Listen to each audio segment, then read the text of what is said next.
गर्मी है, धूप है, और हमने सीमित लोगों का ही यहाँ कार्यक्रम रखा क्योंकि एक नया प्रयोग कह सकते हैं इसको जो इस क्षेत्र में हो रहा है, गांव देहात के क्षेत्र में, चरखावल कस्बे से लगा हुआ ये गांव पधाई का, और कुछ नव निर्माण भी हैं, कुछ नई तकनीक हैं, और कोशिश है कि जो परंपरागत काम से जुड़े हुए लोग हैं, जो खेती से ही गुजारिश लोग करते थे, वो जैसे जैसे अब दबाव बनता जा रहा है, अर्थव्यवस्था में परिवर्तन हो रहे हैं, उनको नए काम करने पड़ रहे हैं, तो जो नई पीढ़ियां हैं उनको इस नई विद्या से हम जोड़ पाए। उनके अंदर उत्सुकता है, सीखना चाहते हैं। नई पीढ़ी को ये भी समझ में आ रहा है कि ना तो वो खेती करना चाहते हैं, ना खेती उस हिसाब से बच रही है, ना खेती में वो फायदा दिखता है। सरकारी क्षेत्र में कितना ही प्रयास कर ले, कितनी ही पारदर्शिता और ईमानदारी से भर्ती प्रक्रिया का अनुपालन हो, चंद ही नौकरियां लोगों को मिल रही हैं। हर एक आदमी बड़े पैमाने पे अपना व्यापार नहीं बना सकता, उसके लिए भी पूंजी की जरूरत है। तो अलग अलग स्तर पे प्रयास हो रहे हैं। एक तो प्रधानमंत्री विश्वकर्मा योजना है जो बहुत महत्वाकांक्षी योजना है। वह एक गांव के उस पुराने काम, पुश्तैनी काम को विश्व पटल पर प्रतिस्पर्धा के लिए तैयार करने की एक सोच है। जो कभी चौधरी चरण सिंह जी की इच्छा थी, वो कुटीर उद्योग की बात करते थे, आज एक उद्यम की तरह गांव के कुम्हार, सुनार, जो वो काम पुराने लोहार, जो मिस्त्री का काम है, राजमिस्त्री, नाई, ये हर गांव में लोग मिल जाएंगे जो काम कर रहे हैं। उनके लिए आज तक कोई योजना नहीं थी। हम उनको ये नहीं कह रहे कि जो तुम्हारा काम है हम तुम्हें वो काम करना सिखाएंगे, नहीं। 6 दिन की ट्रेनिंग है, उनके आधुनिकीकरण के लिए हम एक प्रयास है, सीधा उनको लाभ पहुंचाने का एक प्रयास है।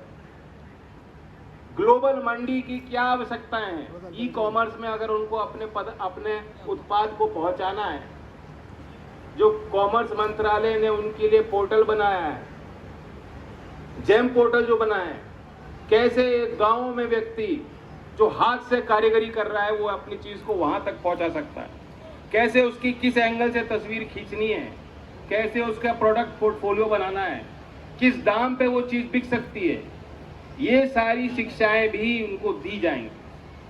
और भारत सरकार जो हमारा एमएसएमई मंत्रालय है, वह उनको उद्यम पोर्टल पर उनका पंजीकरण कराएगा जो हमारे विश्वकर्मा बनेंगे। तो एक ये प्रयास है। दूसरा ये आईटीआई जो सीधा हमारे प्रशिक्षण कौशल के क्षेत्र में उसको उद्योग से जोड़ने का एक प्रयास था। काफ़ी समय से ये संस्थाएं चल रही हैं विभिन्न प्रदेशों में, देश में 15,500 ऐसी संस्थाएं हैं।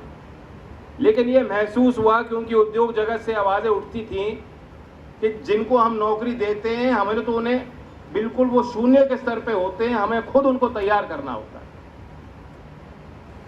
जब इस तरह की बातें आई तो राज्य सरकारों को भी एहसास हुआ, केंद्र सरकार को भी एहसास हुआ कि अब इनको दोबारा नए सिरे से इनको देखने की जरूरत है, इन्हें पुनर्जीवित करने की जरूरत है, इन्हें शायद कुछ और अतिरिक्त संसाधन देने की जरूरत है, नए करिकुलम को तैयार किया जाए, नए कोर्सेज को तैयार किया जाए, नए स्किल्स को टारगेट किया जाए जो आज के समय के इंडस्ट्री 4.0 की आवश्यकता है।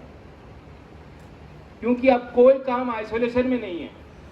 अगर आप कोई चीज बना रहे हो तो वो चीज फ्रांस में भी बिकनी चाहिए। यहाँ का शामली का, मुजफ्फरनगर का कोई आदमी अगर उसके अंदर वो कला है, हुनर है, ताकत है और वो अपने आप को वहां तक विकसित करने के लिए तैयार है, कोई बेटी कोई चीज आप बना रहे हैं तो आपको इसके लिए तैयार होना है कि विदेशी कंपनियों से भी आपको मुकाबला करना होगा। ये काम कहीं किसी सिरे से आसान नहीं है करना। इसमें प्राइवेट इंडस्ट्री का रोल है, इसमें प्राइवेट ट्रेनिंग पार्टनर्स की जरूरत है जो वाकई ग्रास रूट्स पे इन चीज़ों को, बारीकियों को समझते हैं, जो कम्युनिकेट करेंगे समाज में, प्रेरित करेंगे बच्चों को। मैंने देखा है कई किसान परिवारों में अक्सर होता है, शहरीकरण का प्रभाव है, दुनिया आपके जो है हाथों में है, मोबाइल फोन के माध्यम से वो उनके पास है, वे दुनिया की चीज़ें, तस्वीरें देख रहे हैं, व्हाट्सएप पे देख रहे हैं, मैसेज उन पे आ रहे हैं। सपने तो उन्होंने वहां के देखे हैं, गांव में सुविधा उनको है नहीं, पहुंचना उनको वहां तक है, कैसे होगा? तो ये बड़ी दुविधा में हमारी नई युवा पीढ़ी पड़ रही है। इन सारी चीज़ों में व्यापक सुधार करने की जरूरत है। मैं ABPL को, NSDC को और ख़ास तौर से राज्य सरकार को, राज्य सरकार की संस्थान है, मुख्यमंत्री जी को, कपिल जी हमारे यहाँ मंत्री हैं जिन्होंने इस चीज़ को समझा और इन्होंने भी योजना बनाई है। ABPL ने 17 इस तरह की ITI इसको टेक ओवर किया है और देश के बड़े बड़े कॉरपोरेट्स को मैं रोज मिल रहा हूँ, बुला रहा हूँ। आप ताजुब करेंगे, L&T, लार्सन एंड टूब्रो देश की बड़ी कंपनी है। जो कोई कॉन्ट्रैक्ट मिलता है देश में कहीं, सबसे पहले उनको दिया जाता है, फिर वो देखते हैं सब कॉन्ट्रैक्ट करना है, वो कैसे कैसे उसको बांटते हैं, करते हैं, वो उनकी व्यवस्था है। L&T देश में कह रहा है कि हमारे कंस्ट्रक्शन वर्कर नहीं मिल रहे। इस देश में इतना हुनर है, बड़े पैमाने पे लोग काम करना चाहते हैं, नौकरी ढूंढ रहे हैं और बड़ी कंपनी वाले कह रहे हैं हमें मिल नहीं रहे लोग। ऐसे बड़े बड़े उद्यमियों को साथ में बैठ के उनको कह रहा हूं कि अगर तुम चाहते हो, सरकार कोई कसर नहीं छोड़ रही, टेक ओवर करो, मैनेज करो, अपने ट्रेनर दो, सरकार का कोर्स तुम्हें पसंद नहीं है उसमें भी तब्दीली कर लो, ताकि जब ये बच्चा ITI का सर्टिफिकेट लेके निकलता है, कोई गुंजाइश नहीं बचनी चाहिए कि उनको नौकरी बिल्कुल मिलनी ही चाहिए। तभी जाके बच्चा ये सोचेगा कि ठीक है, ITI का कोर्स मैं कर सकता हूं, मुझे करना चाहिए। आज ITI का सर्टिफिकेट लेने वाला व्यक्ति और बिना किसी सर्टिफिकेट के व्यक्ति, अगर उनको एक ही पगार नौकरी में कोई एक ही स्थान उनको मिलेगा, तो बच्चे क्यों ये कोर्स करेंगे? मैं आपको कह रहा हूं कि अगर बच्चे आज के समय में क्लाउड कंप्यूटिंग जैसी चीज नहीं समझेंगे, ड्रोन टेक्नोलॉजी नहीं समझेंगे, आर्टिफिशियल इंटेलिजेंस के कोर्स नहीं करेंगे, मशीन लर्निंग क्या है, रोबोटिक्स ऑटोमेशन क्या है, ये चीजें बेसिक कॉन्सेप्ट हो जाएंगी। चौधरी साहब कहते थे किसानों को कि एक आंख अपने खेत पे रखते हो, एक राजनीति पे रखो। अगर आपके घर में 3-4 लोग हैं जो सदस्य, जो कामगार हैं, जो काम करने की उनकी उम्र है, सबको खेती मत कराओ। खेती उस हिसाब से आपको आने वाले समय में जैसे भी अर्थव्यवस्था में चेंज होंगे, नौकरियां नहीं दे सकती। वही हमने देखा है होते हुए देश में, वही मॉडल पूरे दुनिया में, जैसे देश विकासशील देश, गरीब देश, विकासशील देश और फिर विकसित देश की तरफ चल पड़े हैं। शहरों से शहरों की तरफ पलायन भी हुए हैं और कृषि का उत्पाद और कृषि का योगदान अर्थव्यवस्था में घटा भी है। अभी भी हमारे देश में 60-65% लोग खेती पे ही आधारित हैं। एक हमें वो लड़ाई लड़नी है, किसानों को उचित मूल्य समय पे मिले, वैल्यू एडेड इंडस्ट्री में निवेश हो, मूलभूत सुविधाएं गांव के लोगों को दी जाएं, और दूसरी तरफ जो लोग खेती से अलग हट रहे हैं, अगर वो अपनी स्थिति में आते हैं कि वे खुद उद्यमी बन जाते हैं, औरों को नौकरी दे सकते हैं, वे सामर्थ हम उनको दें। अगर उस स्थिति में है कि नौकरी करना चाहते हैं, वे तकनीकी शिक्षा हम उनको दें। अगर वो पूंजी चाहते हैं कि वो निवेश करें अपने आप को विकसित करने के लिए, वे अनुदान और पूंजी उनको उपलब्ध कराएं।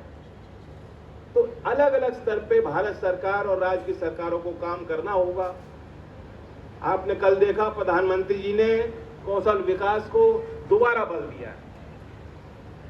2047 तक अगर देश विकसित होगा, ये युवा पीढ़ी के बल पे ही होगा। ये इस तरह के नए काम करके ही होंगे और हर मंच पे, हर तरीके से, कोई कसर ना छोड़ते हुए इस नौजवान को और ताकत देने के लिए भारत सरकार काम कर रही है। मुझे भी बड़ी जिम्मेदारी दी है।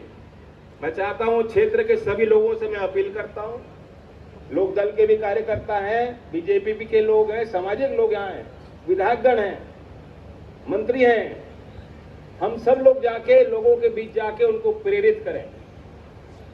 ऐसी संस्थाएं खड़ी हैं, ऐसे कोर्सेज फ्री अवेलेबल है। स्किल इंडिया डिजिटल हब हमारी वेबसाइट है, जाके देखें। लेकिन कई बार मैं देखता हूं, कहता हूं नौजवान को भी नौकरी मिल रही हो, कहता है तनख्वाह कितनी मिलेगी, क्या काम है, कहते ये काम तो मैं नहीं करूंगा जी। क्यों जी? हम पे जो है, हम तो किसान हैं, हम तो 10 बीघे 20 बीघे के काश्तकार पुराने हैं, मैं ये काम कैसे करूंगा? ये जो शर्म है, झिझक है, कोई काम ना छोटा होता ना बड़ा होता। दरवाजे में एक पांव तो घुसाओ। जब तक व्यवस्था के बाहर रहोगे तो कुछ नहीं मिलेगा। पहले अंदर घुसो और फिर तरक्की करोगे, कहीं शुरुआत करो। ये प्रेरणा हमें नौजवानों को देनी होगी। और कपिल जी, क्योंकि इनका नाम कपिल देव है, तो वो छक्का मार रहे हैं, कह रहे हैं कि 250 हमें मिल जाए। मैं भी यूपी से ही हूं, मैं भी प्रयास करूंगा ज्यादा से ज्यादा यहीं मिले। और यूपी भी सुधार की तरफ है। पहले तो सरकारें सोचती नहीं थी आईटीआई के बारे में। मैं पूछना चाहता हूं, कभी किसी सरकारी आईटीआई में आपको बुलावा मिला कि आओ ये आईटीआई है, इसे आके देखो, यहाँ नया काम हो रहा है, नई बिल्डिंग बनाई गई, नई मशीन लगाई गई, आईटीआई में कंप्यूटर लैब है। कभी आपको निमंत्रण मिला? गांव के लोग जो बैठे हैं, कभी नहीं बुलाया गया हुआ। टाटा के साथ यूपी सरकार ने करार किया है और टाटा ग्रुप आईटीआई के नवीनीकरण में बड़ा योगदान दे रहा है। और लोग इस तरह के ब्रांड्स पे विश्वास कर सकते हैं कि जब ये पीपीपी मॉडल, जब बड़े उद्यमी, एवीपीएल जैसे अच्छे ट्रेनिंग पार्टनर्स, एनएसडीसी जो ये सामर्थ्य रखता है कि अगर आप यहाँ लैंग्वेज ट्रेनिंग कोर्स करोगे, क्योंकि जर्मनी के साथ हमारा करार है, जापान के साथ करार है, ऑस्ट्रेलिया के साथ हमारा होने वाला है, सिंगापुर के साथ करार हो चुका है। यूरोपीय देश अपने दरवाजे सबके लिए नहीं खोलना चाहते। वो ये कह रहे हैं कि इंडिया की तकनीकी शिक्षा पे हमें विश्वास है, इंडिया के मजदूर सबसे ज्यादा मेहनती हैं, यहाँ के कामगार सबसे ज्यादा उनका कौशल विकास है, लेकिन जो उनका प्रशिक्षण है वो एक स्तर का होना चाहिए और उनके पास सर्टिफिकेट होना चाहिए जिसपे सरकार का भी कोई विश्वास हो। वे सरकार के विश्वास वाला सर्टिफिकेट एनएसडीसी दे सकता है उन नौजवानों को। तो इन सारे देशों के साथ जो करार है, अगर यहाँ ऐसी आईटीआई पे आप आके प्रशिक्षण करेंगे, जर्मन सीखेंगे, जापानी सीखेंगे, तो वहां की कंपनियां आपको ज्यादा तनख्वाह भी दे रही हैं और दरवाजे भी उन्होंने खोल रखे हैं। बड़े पैमाने पे लेना चाहते हैं भारत के लोगों, वे सबको नहीं ले रहे, भारत के लोगों के लिए वो तैयार है, क्यों? जानते हैं यहाँ के शांतिप्रिय मेहनती लोग। तो आवश्यकता बस इतनी है कि हम लोग नौजवानों के अंदर ये जो उत्सुकता है उनको ऐसी संस्थाओं से जोड़ने का और भरपूर प्रयास करें। मैं जीत को धन्यवाद देता हूं। मैं चाहता हूं, मैंने इनके ट्रेड्स को देखा जो है ऑफर कर रहे हैं। क्लाउड कंप्यूटिंग का मैंने अभी जिक्र किया, 2047 तक 3.5 करोड़ नौकरियों की जरूरत पड़ेगी क्लाउड कंप्यूटिंग। इसी साल 2024 के अंत तक नेस्कॉम कहता है कि 40% कंपनियां देश की क्लाउड कंप्यूटिंग का प्रयोग करेंगी। बड़े बड़े डेटा सेंटर में इन्वेस्टमेंट यूपी में, नोएडा में होने जा रहा है। सेमीकंडक्टर में उत्तर प्रदेश आज इन्वेस्टमेंट ले रहा है। दूसरे राज्यों के साथ, जहां महाराष्ट्र को मिल रहा है प्रोजेक्ट, गुजरात को मिल रहा है, पहली बार उत्तर प्रदेश को भी इस तरह के प्रोजेक्ट मिल रहे हैं इन तकनीक और टेक्नोलॉजीज में। लेकिन ये निवेश तब होगा जो उनको दिखाई देगा कि काम करने वाले नौजवान भी हैं जो इन टेक्नोलॉजी को समझते हैं। तो मैं जीत को कहूंगा कि ये इलेक्ट्रिशियन, वेल्डिंग, कारपेंट्री, ये कोर्स आप कर रहे हैं, अच्छा है। पीएम विश्वकर्मा में भी मास्टर ट्रेनर को तैयार कीजिए। सेल्फ हेल्प ग्रुप के साथ और फार्मर प्रोड्यूसर ऑर्गेनाइजेशंस के साथ जो किसान के समूह हैं, वहां की ट्रेनिंग पे भी आप ध्यान दीजिए। खादी ग्राम उद्योग की कोई स्कीम अगर चल रही है, उसका भी आप मदद लीजिए। अगर ग्रामीण विकास मंत्रालय कोई योजना चला रहा है प्रशिक्षण का, उसकी भी आप मदद लीजिए। कौशल विकास मंत्रालय अगर कोई हमारी स्कीम है, पूरा उसका प्रयोग कीजिए। कन्वर्जेंस के साथ आप काम करेंगे तभी हमें सफलता मिल पाएगी। और विश्वकर्मा के बारे में खूब मैं बोला हूं, मैं थोड़ा मायूस हूं। कपिल जी को भी मैं कहूंगा, एवीपीएल को भी मैं कह रहा हूं, मैं अपने कार्यकर्ताओं को भी कहता हूं, ऐसा तो नहीं है कि यहाँ गांव में सुनार नहीं है, कुम्हार नहीं है। बताओ, बाल भी आप कटवाते ही हो, है कि नहीं? और उनकी खूब इज्जत है, खूब काम वो तरक्की से कर रहे हैं। बस सरकार उनके लिए इतनी बढ़िया योजना बना रही है। और पूरे मुजफ्फरनगर में अब तक सिर्फ 91 लोग प्रशिक्षित हो पाए। देश भर में 9 लाख लोग हो चुके और मुजफ्फरनगर में 91, शामली जिले में सिर्फ 9 लोग। ऐसा नहीं है कि कोई कमी सरकार की तरफ से है, अभी तक लोगों का पंजीकरण और उत्साह उस हिसाब से नहीं बन पाया। लेकिन जो हमारे लोग बैठे हैं, अगर आप जाके किसी को समझाओगे, जानकारी दोगे कि ऐसी ऐसी योजना तुम्हारे लिए बनी, भाई बहन आ जाओ, पंजीकरण कराओ, हम तुम्हारी मदद कराएंगे, उनको भी लाभ मिलेगा, आपको भी पूरा लाभ मिलेगा। सामाजिक न्याय की लड़ाई आगे बढ़ेगी। सशक्तिकरण की बात जो चौधरी चरण सिंह जी कहा करते थे, उस वादे को हम पूरा करेंगे। और जो भारत सरकार ने आज प्रण लिया है कि विश्वकर्मा समाज, जिसकी कोई जाति नहीं है, भगवान विश्वकर्मा से प्रेरणा लेके गांवों के उन कामों को विकसित करने के लिए योजना बनाई गई, उस लक्ष्य को हम पूरा करेंगे। तो मैं एबीपीएल को कहूंगा कि मास्टर ट्रेनर में भी आप हमारी मदद करें, कुछ ऐसे लोगों का कौशल विकास करें, वे जाके और बच्चों को, बेटियों को प्रशिक्षित कर पाए। और जो इस तरह के कोर्सेज, जो और तकनीकी कोर्सेज हैं, वे भी आप बढ़ा के दें। ऐसा कोई काम नहीं कि मुजफ्फरनगर का बच्चा और बेटी ना कर पाए। दुनिया का कोई कोना नहीं जो यहाँ की आवाज नहीं पहुंच सकती। यहाँ के बच्चों में बहुत ज्यादा सामर्थ्य है, बहुत ज्यादा ऊर्जा है, उसे अनुशासन के साथ एक सही दिशा में आप ले जा सकते हैं। बहुत बहुत शुभकामनाएं, धन्यवाद। बहुत बहुत धन्यवाद सर। मुझे पता चला कि मेरे से कोई प्रोटोकॉल की मिसिंग हुई है। अनिल जी, मैं आपसे माफ़ी मांगता हूँ। मैं प्रीत संधू जी से और श्री धवन जी से गुजारिश करूंगा, गौरव जी से गुजारिश करूंगा कि एक मोमेंटो देकर हमारे माननीय अतिथियों का अभिनंदन करें, आभार प्रकट करें। प्रीत संधू जी और श्री धवन जी।